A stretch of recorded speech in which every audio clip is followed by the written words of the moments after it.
Halo semuanya, kembali di Cermin Kehidupan. Semoga kalian semua selalu dalam keadaan baik ya. Buat kalian yang baru mampir, jangan lupa subscribe dan like kalau kamu suka konten Cermin Kehidupan.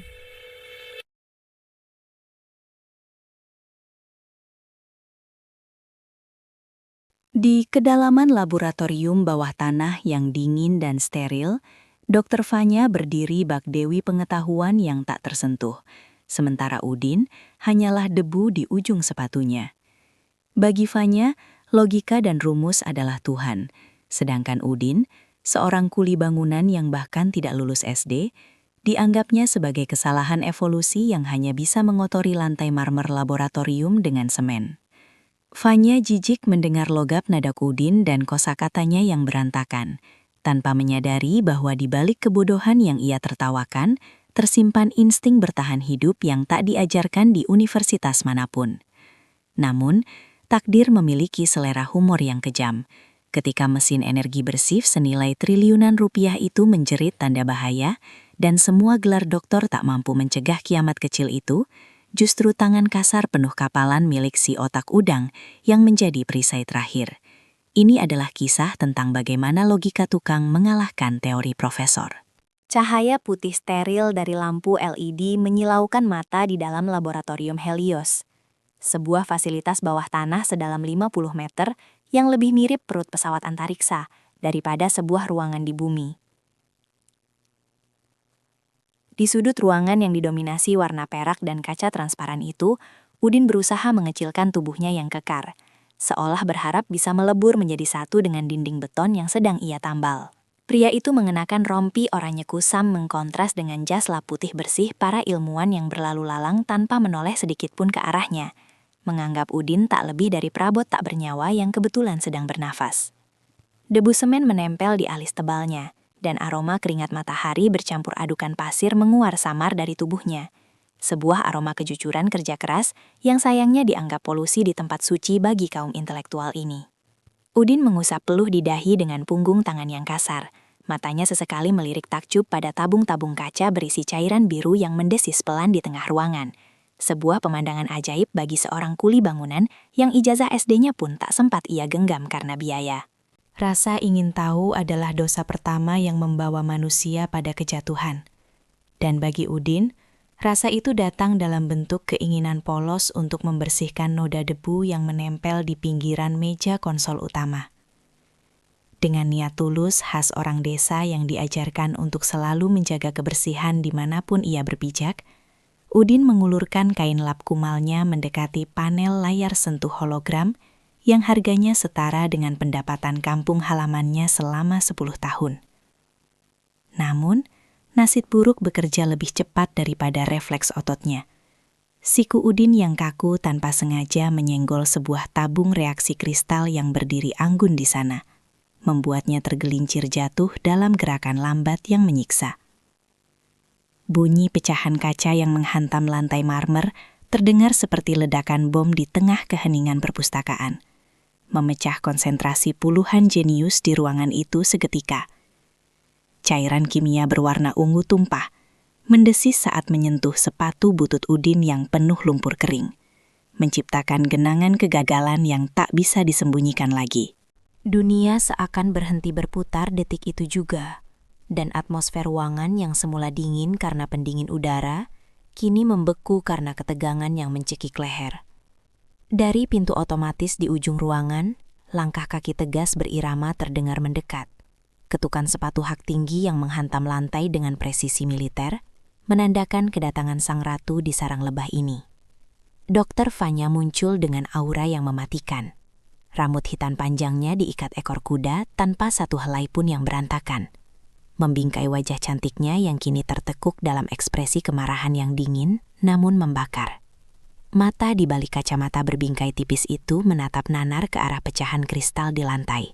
Lalu pandangannya merambat naik perlahan, memindai sepatu kotor, celana penuh bercak cat, hingga berhenti tepat di wajah Udin yang pucat pasi. Fanya tidak berteriak, namun tarikan nafas panjangnya terdengar seperti suara retakan es sebelum longsor terjadi, membuat para asisten peneliti di sekitarnya menunduk takut. Tahu bahwa badai akan segera menghantam satu-satunya orang yang tidak memiliki payung gelar akademis di sana. Siapa? Suara Fanya terdengar rendah, bergetar oleh emosi yang ditahan sekuat tenaga agar tidak meledak menjadi teriakan histeris. Siapa yang mengizinkan primata ini masuk ke dalam laboratorium steril saya? Udin gemetar hebat. Bibirnya bergerak-gerak tanpa suara sebelum akhirnya memberanikan diri untuk menjawab dengan suara yang tercekat di tenggorokan. Enggak punten, Neng Dokter. Bu Dokter, kulo saya tadi cuma mau bersihin debu, ndak sengaja kesenggol. Ucap Udin dengan logat Jawa yang kental, mencoba membungkuk sopan sebagai tanda penyesalan terdalam. Namun alih-alih meredakan situasi, permintaan maaf yang tulus itu justru seolah menyiram bensin ke dalam api kemarahan Fanya. Wanita itu melangkah maju, memangkas jarak di antara mereka hingga aroma parfum mahalnya bertabrakan dengan bau keringat Udin, menatap pria itu dengan tatapan merendahkan yang seolah mampu menguliti harga diri seseorang hidup-hidup. Ngapunten, kulo. Fanya mengulangi kata-kata itu dengan nada mengejek. Bibirnya menyunggingkan senyum sinis yang menyakitkan untuk dilihat. Ia menoleh ke arah rekan-rekan ilmuannya, mencari validasi atas rasa jijiknya. Lihatlah, bapak-bapak dan ibu-ibu sekalian, kita sedang berusaha memecahkan krisis energi global dengan fisika kuantum. Tapi manajemen gedung justru mengirimkan makhluk yang bahkan belum berevolusi sempurna untuk berbicara bahasa Indonesia dengan benar. Gelak tawa tertahan terdengar dari beberapa sudut ruangan. Menusuk telinga Udin lebih tajam daripada pecahan kaca di kakinya. Fanya kembali menatap Udin. Telunjuknya yang lentik dengan kuku terawat menunjuk tepat ke hidung pria itu. Dengar ya Pak Tukang, ini bukan warung kopi di pinggir jalan tempat kamu bisa bicara sembarangan dengan logat kampunganmu itu. Setiap partikel di ruangan ini lebih berharga daripada nyawamu, apalagi cairan yang baru saja kau tumpahkan itu. Udin merasakan panas menjalar di wajahnya, bukan karena marah, melainkan karena rasa malu yang menghunjam ulu hati, hingga rasanya ia ingin bumi membelah dan menelannya saat itu juga. Ia meremas topi kusam di tangannya. Kepalanya tertunduk dalam, tidak berani menatap mata Fanya yang bersinar penuh arogansi intelektual. Saya ganti, Bu. Potong gaji saya ndak apa-apa. Cicit Udin pelan, menawarkan satu-satunya solusi yang ia tahu dari logika sederhananya sebagai rakyat kecil. Fanya tertawa lepas. Sebuah tawa kering tanpa kegembiraan yang menggema memantul di dinding logam. Ganti? Kau mau ganti pakai apa? Ginjalmu? Bahkan jika kau jual seluruh organ tubuhmu di pasar gelap, ditambah dengan harga diri seluruh keluargamu, itu tidak akan cukup untuk mengganti biaya riset cairan itu selama 1 jam. Bentak Fanya.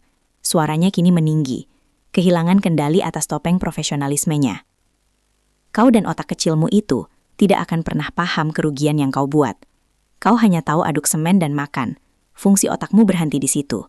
Kata-kata itu menghantam Udin telak di dada, membuatnya mundur selangkah dengan nafas yang terasa berat, seolah oksigen di ruangan itu tiba-tiba disedot habis oleh ego sang ilmuwan. Ia terbiasa dihina mandor, terbiasa dimaki saat salah pasang bata. Tapi penghinaan kali ini terasa berbeda. Ini adalah serangan terhadap eksistensinya sebagai manusia, yang dianggap lebih rendah kasta hanya karena ia bekerja dengan otot, bukan dengan rumus di papan tulis. Fanya belum selesai. Ia mengambil tisu basah dari meja terdekat, melemparkannya ke wajah Udin hingga mendarat tepat di pipi pria itu sebelum jatuh ke lantai. Bersihkan kekacauan ini sekarang juga, dan setelah itu, angkat kakimu dari sini sebelum saya panggil keamanan untuk menyeretmu keluar seperti sampah organik yang salah tempat pembuangan. Perintah Fanya dengan nada final, lalu membalikan badan dengan kibasan jas lab yang dramatis, seolah kehadiran Udin sudah tidak layak lagi untuk ditangkap oleh retina matanya. Dengan tangan gemetar hebat, Udin berlutut di lantai yang dingin, memunguti serpihan kaca tajam itu satu persatu tanpa alat bantu. Membiarkan goresan-goresan kecil mulai melukis garis merah di ujung jari-jarinya yang kasar. Ia tidak merasakan perih di tangannya, karena rasa perih di hatinya jauh lebih mendominasi, meremukan sisa-sisa kebanggaan yang ia miliki sebagai laki-laki pekerja keras. Di sekelilingnya, para ilmuwan kembali bekerja seolah tidak terjadi apa-apa, mengetik di keyboard canggih mereka, meninggalkan Udin sendirian dalam keterasingan yang menyakitkan di tengah keramaian. Saat ia selesai membersihkan lantai dan berjalan gontai menuju pintu keluar dengan kantong sampah di tangan, Ia sempat menoleh sekilas ke arah Fanya, yang sedang tertawa renyah bersama rekan sejawatnya, menunjuk-nunjuk ke arah layar komputer. Udin menelan ludah yang terasa pahit. Sebuah pertanyaan besar menggantung di benaknya yang sederhana. Apakah kepintaran memang harus selalu berbanding terbalik dengan kemanusiaan? Pintu otomatis tertutup di hadapannya, memisahkan dua dunia yang sepertinya takkan pernah bisa bersatu. Lorong-lorong sempit di belakang dinding laboratorium terasa seperti usus besi yang dingin dan tak bersahabat. Tempat di mana Udin kini terbuang setelah insiden memalukan di ruang utama. Ia ditugaskan untuk mengecek saluran pembuangan limbah pendingin. Sebuah pekerjaan kasar yang dianggap pantas untuk level intelektualnya. Jauh dari kilauan layar monitor dan AC sentral yang menyejukkan. Udara di sini pengap, berbau oli terbakar dan dengungan listrik statis yang membuat bulu kuduk meremang. Namun bagi Udin, suara itu bukan sekedar bising mesin, melainkan jeritan kesakitan dari sebuah bangunan yang dipaksa bekerja melampaui batasnya. Telinganya yang terlatih mendengar gesekan batu bata dan besi selama belasan tahun di proyek konstruksi, menangkap anomali ritme pada getaran dinding. Sebuah denyutan halus yang tidak wajar. Seolah ada jantung raksasa yang berdegup terlalu kencang di balik lapisan beton itu. Udin menempelkan telapak tangannya ke pipa penyalur utama. Merasakan panas yang menyengat menembus sarung tangan kainnya. Sebuah indikasi sederhana yang seharusnya membuat siapapun waspada. Namun di tempat ini, insting tukang bangunan dianggap tak lebih dari takayul orang bodoh. Ketika Udin mencoba melaporkan temuan panas berlebih itu kepada seorang asisten peneliti muda yang kebetulan lewat membawa tumpukan berkas, ia justru dihadiahi tatapan jijik yang sama seperti yang diberikan Fanya. Pria muda berkacamata tebal itu bahkan mundur 2 langkah, menutup hidungnya dengan punggung tangan, seolah Udin adalah sumber wabah penyakit menular yang harus dihindari. "Mas, nun sewu, ini pipanya panas sekali. Rasanya seperti air mendidih di dalamnya. Takutnya ada klep yang bocor di sambungan siku itu," ujar Udin hati-hati, menunjuk ke arah sambungan pipa yang tertutup isolator tebal. Sang asisten mendengus kasar, membetulkan letak kacamatanya dengan angkuh sambil mengetuk-ngetuk tablet di tangannya.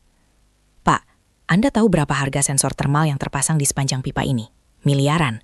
Kalau ada masalah, komputer pasti sudah berteriak memberi peringatan. Jangan sok tahu dengan logika tukang gali selokan di sini. Sistem kami tidak mungkin salah." Penolakan itu terasa seperti tamparan kedua bagi Udin.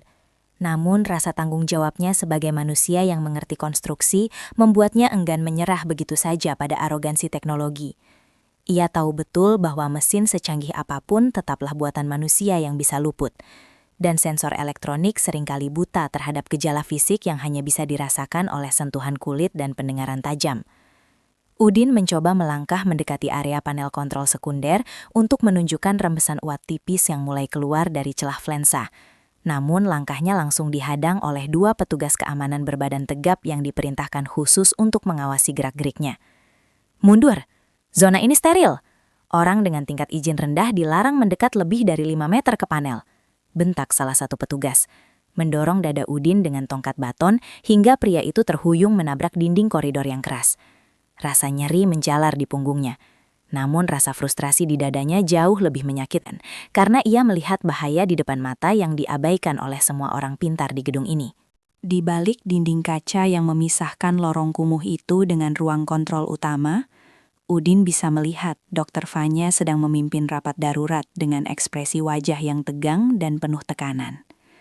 Wanita itu tampak mondar-mandir di depan layar raksasa yang menampilkan grafik fluktuatif, sesekali memijat pelipisnya, seolah sedang menahan sakit kepala hebat akibat beban ekspektasi para investor yang menuntut hasil instan. Fanya terlihat cantik namun rapuh, seperti gelas kaca yang ditekan terlalu kuat, hingga retakan-retakan halus mulai muncul di permukaannya tanpa ia sadari. Udin menatapnya dari kejauhan dengan perasaan campur aduk. Ada rasa kagum pada dedikasi wanita itu, namun ada juga rasa iba karena Fanya tampak sendirian memikul beban dunia di pundaknya yang sempit, dikelilingi oleh bawahan yang hanya tahu mengangguk setuju tanpa berani memberikan kritik. Sayangnya, setiap kali pandangan mereka tidak sengaja bertemu lewat kaca, Fanya langsung membuang muka dengan ekspresi masam, seolah kehadiran Udin adalah noda kotoran di lensa kacamatanya yang mengganggu pemandangan sempurna laboratoriumnya. Waktu istirahat makan siang tiba. Momen yang seharusnya melegakan justru menjadi panggung diskriminasi sosial yang paling menyolok di fasilitas canggih tersebut. Sementara para ilmuwan dan staf administrasi menikmati hidangan catering sehat di kafetaria yang bersih dan ber-AC, Udin dipaksa memakan bekal nasi bungkusnya di area bongkar muat barang yang panas dan berdebu. Duduk beralaskan kardus bekas di samping tumpukan jeriken limbah kimia. Nasi rames yang sudah dingin itu terasa seret di tenggorokannya. Bukan karena rasanya yang tidak enak, melainkan karena ia harus menelan harga dirinya bersamaan dengan setiap suapan yang masuk. Dari tempatnya duduk, ia bisa mendengar gelak tawa dari kafetaria. Obrolan tentang liburan ke Eropa dan seminar di luar negeri. Topik-topik langit yang takkan pernah bisa dijangkau oleh pungguk seperti dirinya. Udin hanya bisa menatap nanar ke arah sepatu botnya yang sobek di bagian ujung jempol. Merenungi nasib mengapa kejujuran dan kerja keras seringkali kalah telak oleh gelar dan penampilan di mata manusia modern. Namun, di tengah kunyahannya yang lambat, telinga Udin kembali menangkap suara aneh. Kali ini lebih jelas dan lebih mengerikan daripada sebelumnya. Suara desisan tajam seperti ular raksasa yang marah. Berasal dari balik dinding beton di dekat reaktor utama. Instingnya berteriak bahaya. Naluri bertahan hidupnya menyuruhnya lari. Tapi, hati nuraninya memaksanya untuk bangkit dan mencoba memperingatkan mereka sekali lagi. Ia meletakkan bungkus nasinya yang belum habis, berlari kecil menuju pintu akses samping. Namun, lagi-lagi birokrasi konyol menjadi tembok penghalang yang tak bisa ditembus. Kartu akses sementaranya sudah dinonaktifkan untuk area vital.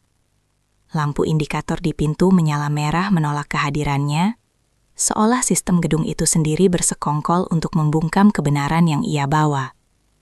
Udin menggedor pintu besi itu dengan kepalan tangannya, berteriak parau memanggil siapapun yang ada di dalam.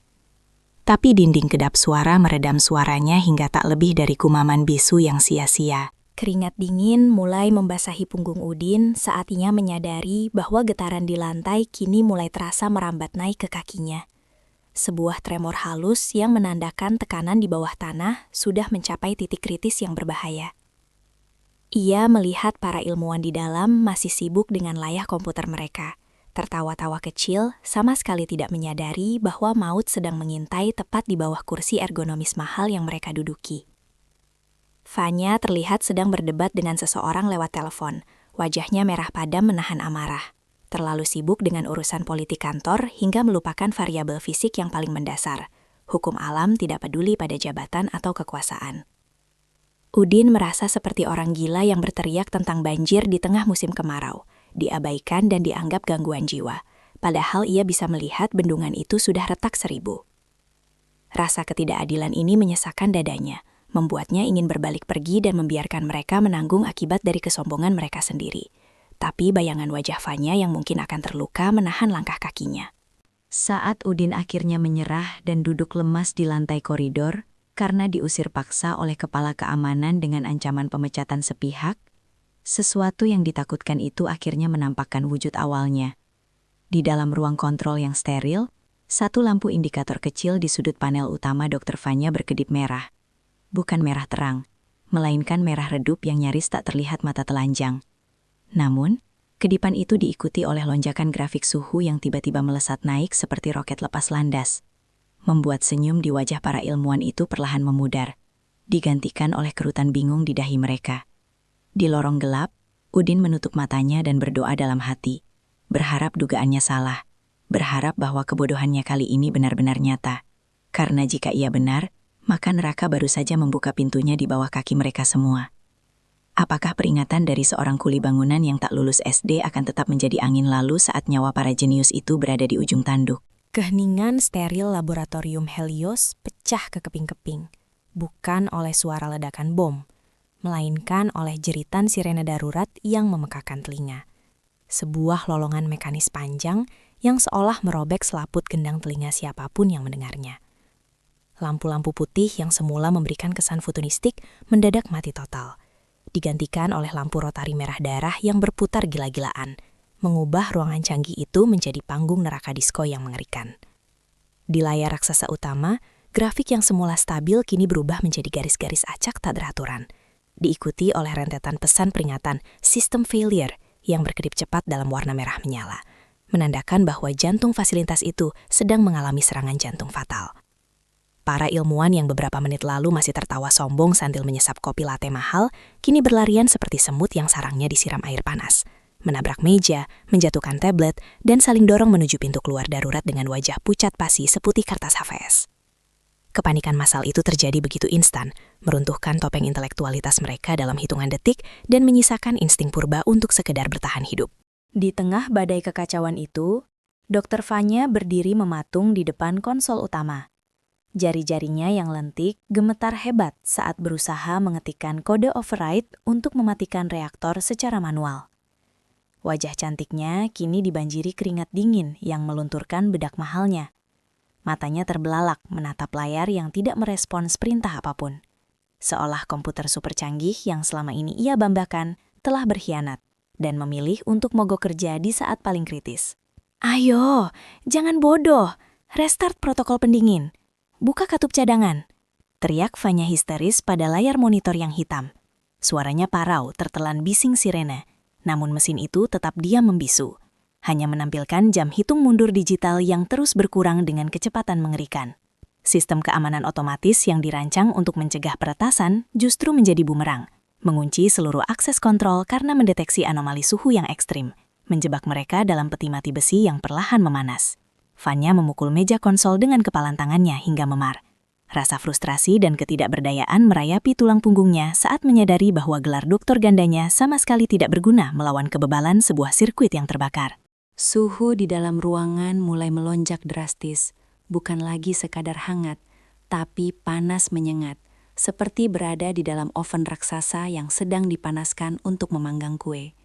Udara terasa berat dan kering, membuat napas menjadi sesak, seolah oksigen perlahan ditarik keluar dari ruangan itu, digantikan oleh aroma kabel terbakar dan ozon yang menusuk hidung. Dinding-dinding kaca laboratorium mulai berembun oleh uap panas, dan getaran lantai yang semula halus kini berubah menjadi guncangan ritmis yang membuat peralatan gelas berjatuhan dan pecah berserakan di lantai. Vanya bisa merasakan sol sepatu hak tingginya mulai terasa panas saat memijak lantai, sebuah indikasi mengerikan bahwa inti reaktor di bawah sana sudah mencapai titik didih yang mampu melelehkan baja. Ia menoleh ke sekeliling, berharap melihat tim ahlinya sedang bekerja sama mencari solusi. Namun yang ia temukan hanyalah punggung-punggung pengecut yang berlari menjauh, meninggalkan dirinya sendirian sebagai kapten kapal yang akan karam. "Kalian mau kemana? Kembali ke pos masing-masing. Kita harus stabilkan intinya," jerit Vanya parau, berusaha menghentikan seorang rekan senior yang berlari melewatinya sambil mendekap tas laptop. Pria itu menepis tangan Vanya dengan kasar, matanya liar, penuh ketakutan. "Persetan dengan inti, itu bom waktu, Vanya. Kau bilang kalau mau mati di sini demi besi rongsokan ini. Lari selagi sempat," bentak pria itu sebelum menghilang di balik pintu darurat yang mulai menutup otomatis. Satu persatu, orang-orang yang selama ini memujanya, yang menjilatnya demi promosi jabatan, dan yang ikut menertawakan Udin bersamanya tadi pagi, kini menghilang tanpa sisa, meninggalkan Vanya sendirian di tengah kiamat kecil yang ia ciptakan sendiri. Rasa dikhianati menusuk ulu hatinya lebih tajam dari panasnya ruangan, menyadarkannya bahwa di hadapan maut, loyalitas intelektual ternyata tak lebih tebal dari kulit bawang. Vanya jatuh terduduk di lantai, kakinya lemas tak bertulang, menatap nanar pada pintu baja tebal yang kini terkunci otomatis, menyegel nasibnya bersama reaktor yang siap meledak. Namun, di saat harapan tampak sudah menguap bersama uap panas, pintu akses pemeliharaan di sudut ruangan, pintu kecil yang biasanya hanya dilewati petugas kebersihan, mendadak terbuka paksa dengan suara berdebum keras. Sesosok tubuh kekar menerobos masuk melawan arus udara panas. Terbatuk-batuk sambil menutupi hidungnya dengan kain basah yang kotor. Itu bukan tim penyelamat berbaju anti api, bukan pula pasukan khusus, melainkan Udin dengan rompi oranyinya yang sudah basah kuyup oleh keringat dan air keran. Pria itu tidak berlari menjauh seperti para jenius berotak encer tadi. Ia justru berlari masuk menuju pusat bahaya. Matanya menyipit menahan perihnya asap, mencari sumber masalah dengan keberanian yang nyaris bodoh. Vanya ternangah, tak percaya dengan apa yang dilihatnya. Di saat semua orang pintar memilih hidup dan lari, si otak udang justru datang menyerahkan nyawanya ke dalam mulut singa. Udin tidak membuang waktu untuk dramatisasi. Ia langsung berlari ke arah dinding tempat pipa penyalur utama tertanam. Telinganya ditempelkan sekilas ke dinding panas itu, lalu ia mengangguk seolah mengonfirmasi kecurigaannya sendiri. "Neng dokter, pipa bypassnya macet ya? Komputernya mati toh?" Teriak Udin dengan suara lantang, mengalahkan bising sirene. Logat Jawanya masih kental, namun kali ini terdengar penuh otoritas yang aneh. Fanya hanya bisa mengangguk lemah. Lidahnya keluh. Egonya hancur. Melihat pria yang tadi ia hina, kini berdiri tegak di hadapan maut dengan tenang. Udin mengeluarkan kunci Inggris besar yang terselip di pinggangnya, lalu menunjuk ke arah katup manual tua berkarat yang terletak di langit-langit ruangan, jauh di atas jangkauan normal. Sebuah katup darurat peninggalan konstruksi lama, yang bahkan tidak terdaftar dalam sistem digital Fanya. "Itu satu-satunya jalan buang uapnya, Neng. Tapi panasnya bukan main di atas sana." Fanya berusaha bangkit. Kakinya gemetar. Air mata keputusasaan mulai membasahi pipinya bercampur debu. "Percuma, Udin. Sistemnya terkunci. Kau tidak mengerti termodinamika. Tekanannya sudah 3000 psi. Kalau kau buka manual, uapnya akan mengelupas kulitmu dalam sedekik." Teriak Fanya, setengah melarang, setengah memohon agar pria itu tidak melakukan hal bodoh. Logika akademisnya mengatakan bahwa situasi ini sudah mustahil. Kalkulasi matematikanya menunjukkan peluang selamat adalah 0%. Namun Udin menoleh padanya, memberikan tatapan yang begitu teduh dan penuh kepastian. Tatapan yang tidak dimiliki oleh satupun profesor di ruangan itu. "Neng, saya memang ndak lulus SD. Saya ndak tahu termo-termo itu. Tapi saya tahu sifat air kalau dimasak dalam panci presto. Kalau ndak dibukain lubangnya yang meledak satu kampung. Sampean lari saja, biar saya yang urus pancinya." Kata-kata sederhana itu menghantam kesadaran Fanya lebih keras daripada teori fisika manapun yang pernah ia pelajari. Di hadapannya berdiri seorang pria yang ia anggap sampah, kini siap menjadi perisai hidup bagi kegagalan ambisinya. Udin mulai memanjat rak besi server dengan ketangkasan seekor kera, mengabaikan besi panas yang membakar telapak tangannya. Matanya terkunci pada katup merah berkarat di ketinggian 5 meter itu. Uap panas mulai menyembur tipis dari celah-celah pipa, mendesis seperti ular kobra yang siap mematuk. Sementara indikator hitung mundur di layar utama kini menunjukkan angka di bawah 3 menit. Fanya terpaku di tempatnya, terjebak di antara rasa takut mati dan rasa malu yang menghancurkan jiwa.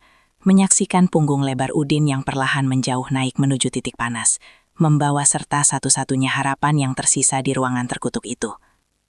Apakah logika tukang bangunan benar-benar bisa mengalahkan vonis mati dari superkomputer?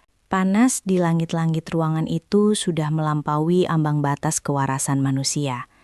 Mencapai titik di mana keringat menguap bahkan sebelum sempat menetes dari pori-pori kulit. Udin bertenggar goyah di atas pipa penyangga baja yang membara. Posisinya terjepit di antara langit-langit beton dan jaringan kabel serawut yang mulai meleleh, meneteskan plastik panas seperti lilin cair. Wajahnya merah padam, pembuluh darah di pelipis dan lehernya menonjol keluar, seakan hendak meledak menahan tekanan darah yang melonjak drastis akibat suhu ekstrim. Di tangannya, kunci Inggris tua itu terasa licin dan hampir terlepas berkali-kali, namun cengkraman jari-jarinya yang sekeras catut besi menolak untuk menyerah pada hukum fisika. Di bawah sana, Fanya mendongak dengan leher kaku, matanya menyipit menahan perih asap, menyaksikan siluet pria itu bergelut melawan katup besi berdiameter 0,5 meter yang sudah menyatu dengan karat dan kerak oksidasi selama puluhan tahun tak tersentuh. "Turun, Udin. Itu mustahil. Katup itu macet karena korosi termal. Kau butuh torsi hidrolik 5 ton untuk memutarnya." Fanya berteriak histeris. Suaranya pecah di antara isak tangis dan kepanikan, berusaha merasionalkan situasi dengan angka-angka yang kini tak lagi bermakna. Bagi Fanya, apa yang dilakukan Udin adalah tindakan bunuh diri konyol yang tidak memiliki dasar ilmiah. Bagaimana mungkin otot lengan manusia bisa melawan tekanan ribuan PSI yang sedang mengamuk di dalam pipa itu? Namun Udin tidak menoleh ke bawah. Ia hanya menggeram rendah, memukulkan kunci Inggrisnya ke badan katup berkali-kali. Kleng, kleng, kleng. Suara benturan logam yang nyaring dan purba, sebuah teknik ketok magic yang sering ia gunakan untuk melonggarkan baut karatan di proyek, sebuah metode yang sama sekali tidak tertulis dalam jurnal ilmiah manapun yang pernah dibaca Fanya. Getaran dari pukulan itu merambat ke seluruh kerangka pipa, seolah Udin sedang berusaha membangunkan naga besi yang tertidur lelap dengan cara kasar. Waktu di layar utama kini menunjukkan angka merah menyala. 90 detik menuju kegagalan struktural total. Bunyi alarm berubah tempo menjadi lebih cepat dan mendesak, seirama dengan detak jantung Fanya yang serasa mau copot dari rongga dadanya. Ia melihat Udin menyelipkan pipa besi tambahan ke dagang kunci Inggris untuk memperpanjang tuas. Prinsip fisika dasar tentang momen gaya yang ironisnya justru diterapkan dengan sempurna oleh orang yang tak lulus SD di depan mata seorang doktor fisika. Udin menarik tuas rakitan itu dengan seluruh berat badannya. Otot punggungnya meregang maksimal hingga kemeja tipisnya robek di bagian bahu, memperlihatkan kulit punggung yang mulai memerah melepuh tersengat hawa panas. "Ayo, gerak, Gusti, paringi kuat," bisik Udin di sela-sela giginya yang gemertak. Kakinya menendang dinding beton untuk mencari tumpuhan tambahan, mengubah tubuhnya menjadi pegas hidup yang menentang kekakuan besi mati. Melihat usaha keras Udin yang belum membuahkan hasil, kepanikan Fanya berubah menjadi kemarahan irasional, sebuah mekanisme pertahanan diri terakhir dari ego yang terluka parah. Ia merasa terhina karena ia tidak bisa berbuat apa-apa, terhina karena nasib nyawanya kini bergantung pada tangan kasar yang tadi pagi ia cemooh, dan terhina karena harapan itu tampak sia-sia. "Sudah kubilang hentikan, kau hanya membuang waktu sisa hidup kita dengan aksi heroik kampunganmu itu," bentak Fanya. Air matanya tumpah bukan karena sedih, tapi karena marah pada ketidakberdayaan. Ia tidak sanggup melihat kegagalan di depan mata. Ia lebih memilih menyerah dengan bermartabat daripada berharap pada keajaiban tukang batu. Baginya, melihat Udin gagal memutar katup itu akan menjadi bukti final bahwa kaum intelektual memang selalu benar, bahwa ada batasan tegas antara otak dan otot yang tidak bisa dilanggar bahkan oleh niat baik sekalipun. Tekanan uap di pipa mendesis semakin nyaring, menyemburkan jet uap panas yang nyaris mengenai wajah Udin, memaksanya memalingkan muka sejenak, namun tidak melepaskan cengkramannya. "Diam, Neng, jangan berisik. Saya lagi konsentrasi cari celahnya," balas Udin dengan teriakan tegas. Untuk pertama kalinya berani membentak sang majikan. Bentakan itu membuat Fanya terhenyak sesaat, namun kemudian memicu ledakan emosi yang lebih besar. Harga dirinya tercabik-cabik. Bagaimana bisa seorang kuli menyuruhnya diam di dalam laboratorium miliknya sendiri? Dalam puncak keputusasaannya, Fanya melangkah maju tepat di bawah posisi Udin, mendongak dengan wajah basah oleh air mata dan keringat. Matanya menatap nyalang penuh tantangan gila. Sebuah pertaruhan terakhir untuk membuktikan superioritasnya. Atau mungkin, secara tak sadar, memacu adrenalin pria itu. "Apa kau bilang? Berani kau membentakku?" Fanya menjerit sekuat tenaga, suaranya melengking mengatasi bising sirene. Jari telunjuknya menuding lurus ke arah Udin. Napasnya memburu, dadanya naik turun dengan cepat saat ia melontarkan kalimat pamungkas yang penuh racun namun juga mengandung janji terlarang. "Minggir, otak udang, kau takkan paham. Kalau kau bisa hentikan ledakan ini dengan otak kecilmu itu, aku akan menikahimu detik ini juga." Teriakannya menggema di seluruh ruangan besi itu, sebuah tantangan ekstrim yang lahir dari campuran arogansi, keputusasaan, dan ketidakpercayaan total bahwa Udin akan berhasil. Kata-kata itu menggantung di udara panas, berat dan mengikat, seolah menjadi materai takdir yang baru saja dibubuhkan di atas kontrak kematian. Gerakan Udin terhenti seketika. Hening sejenak di antara mereka, hanya suara desisan uap dan alarm yang mengisi ruang kosong itu. Udin menoleh ke bawah, menatap Fanya tepat di manik matanya yang berair. Tidak ada kemarahan di wajah kuli bangunan itu, tidak ada rasa tersinggung. Yang ada hanyalah tatapan dingin, fokus, dan senyuman tipis yang misterius. Senyuman seorang pria yang baru saja mendengar tawaran paling menarik dalam hidupnya. Wajah bodohnya lenyap, digantikan oleh aura maskulin yang tajam dan mematikan. "Sampean serius, Neng? Dokter jenius mau nikah sama kuli SD kayak saya?" Tanyanya dengan suara tenang yang kontras dengan kekacauan di sekitarnya. Fanya terdiam, ternganga, tak menyangka tantangannya ditanggapi seserius itu.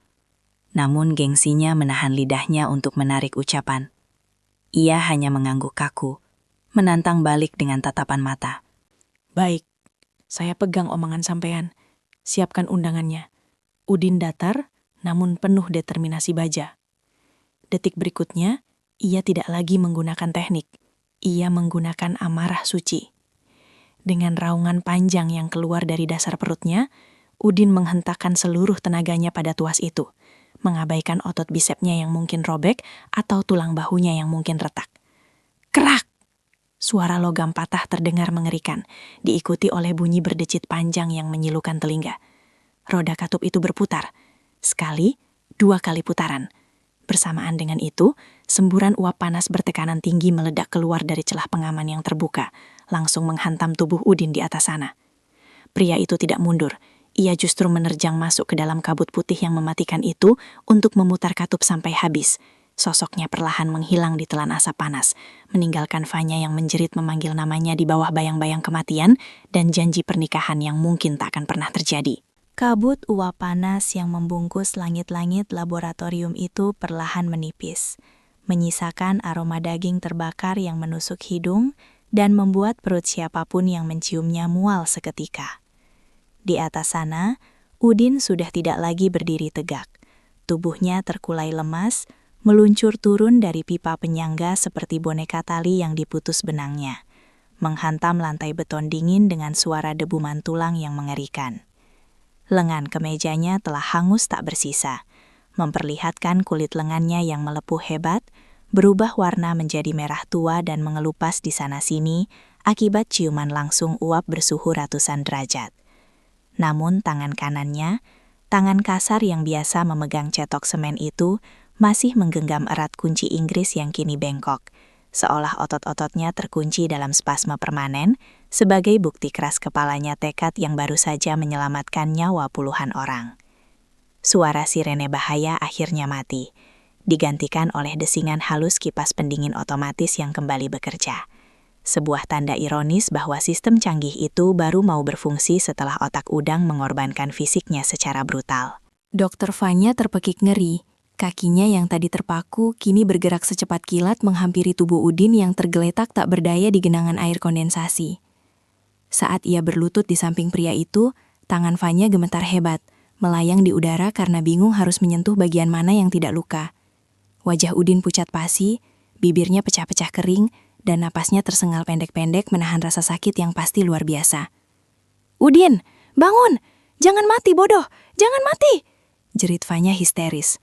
Air matanya jatuh menetes tepat di atas luka bakar di bahu Udin, membuat pria itu mengerang lirih.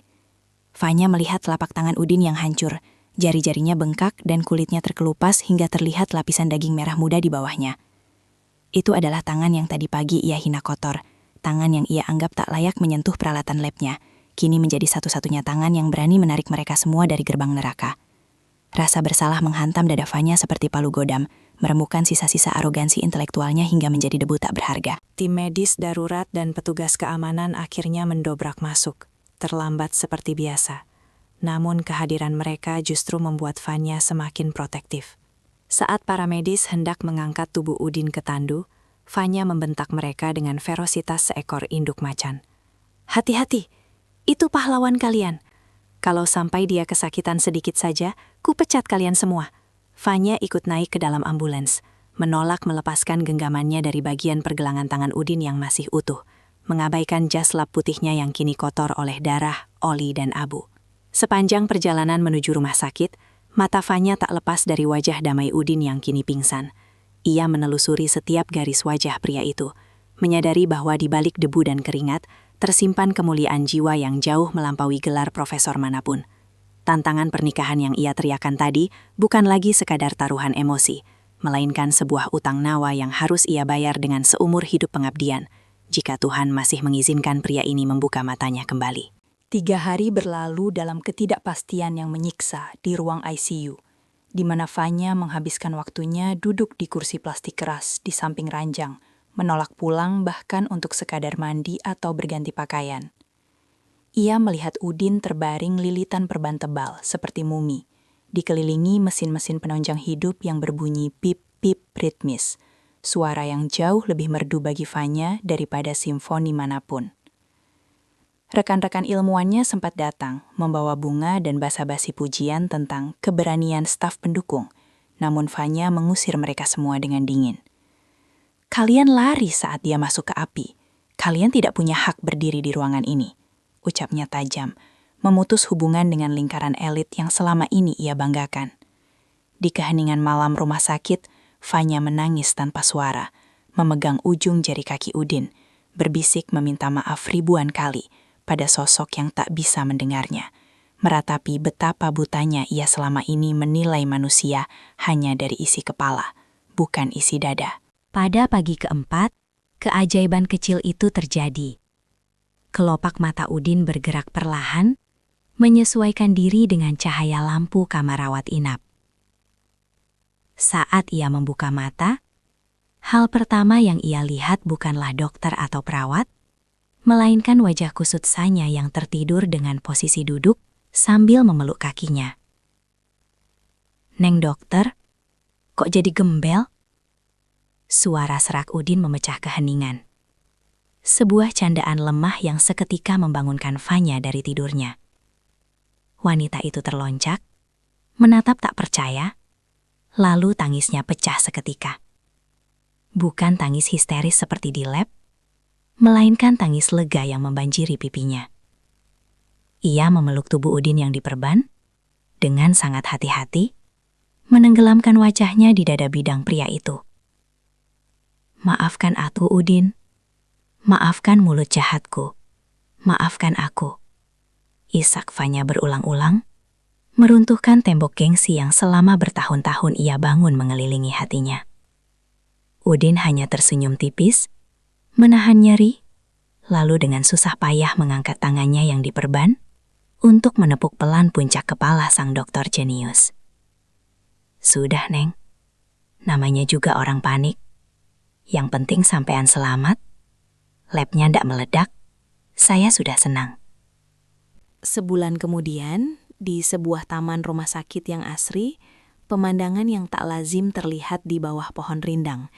Seorang wanita berpenampilan elegan sedang duduk bersila di atas rumput, memegang buku pelajaran Bahasa Indonesia paket A di hadapan seorang pria yang kedua tangannya masih dibalut perban tipis. Fanya, sang dokter fisika kuantum, kini dengan sabar menunjuk huruf demi huruf, mengajari Udin mengeja kata-kata rumit yang dulu menjadi bahan ejekannya. Ini dibaca equilibrium, Din. Artinya keseimbangan. Jelas Fanya lembut, tanpa nada merendahkan sedikit pun. Udin mengangguk antusias, matanya berbinar menyerap ilmu baru layaknya spons kering menyerap air. Hubungan mereka telah berevolusi menjadi simbiosis yang indah. Fanya memenuhi janjinya untuk menikahi Udin dalam artian membimbing hidupnya, mengangkat derajat intelektual suaminya agar setara di mata dunia. Sementara Udin mengajarkan hal yang jauh lebih sulit dipelajari Fanya, empati, kesabaran, dan cara memanusiakan manusia. "Susah ya, Neng, jadi orang pinter itu," keluh Udin sambil memijat pelipisnya, membuat Fanya terkekeh pelan. Tawa yang tulus dan hangat, jauh berbeda dari tawa sinisnya dulu. Fanya menutup bukunya, lalu menatap Udin lekat-lekat. Tangannya terulur merapikan kerah baju pria itu. "Lebih susah jadi orang baik, Udin. Kamu sudah lulus ujian itu dengan nilai sempurna. Sekarang giliran aku yang belajar dari kamu," ucap Fanya sungguh-sungguh. Ia teringat tantangannya di ruang reaktor, tentang janji menikah yang terucap di ujung maut. Meski belum ada pesta resepsi mewah, ikatan batin yang terjalin di antara mereka kini lebih kuat daripada ikatan kovalen manapun yang pernah ia teliti. Fanya menyadari bahwa kecerdasan otak bisa menciptakan bom atom. Tapi hanya kecerdasan hati, seperti milik Udin, yang bisa mencegahnya meledak. Langit sore berwarna jingga keemasan menjadi saksi bisu akhir kisah ini, di mana dua kutub yang berlawanan akhirnya menemukan titik temu yang harmonis. Udin, si kuli bangunan, kini memegang pensil dan mulai menulis namanya sendiri dengan huruf tegak bersambung yang rapi. Sementara Vanya, si ilmuwan jenius, belajar untuk diam dan menikmati momen sederhana tanpa perlu menganalisisnya secara ilmiah. Tidak ada lagi otak udang atau si snob sombong. Yang ada hanyalah dua manusia yang saling melengkapi kekurangan masing-masing. Satu membawa pelita ilmu, satu lagi membawa api kehangatan. Dan saat Udin berhasil menulis kalimat "Terima kasih Vanya" di kertas lusuh itu, Vanya tahu bahwa ia telah memenangkan hadiah terbesar dalam hidupnya, bukan Nobel Fisika, melainkan cinta tulus dari seorang pria yang rela terbakar demi melihatnya tersenyum kembali.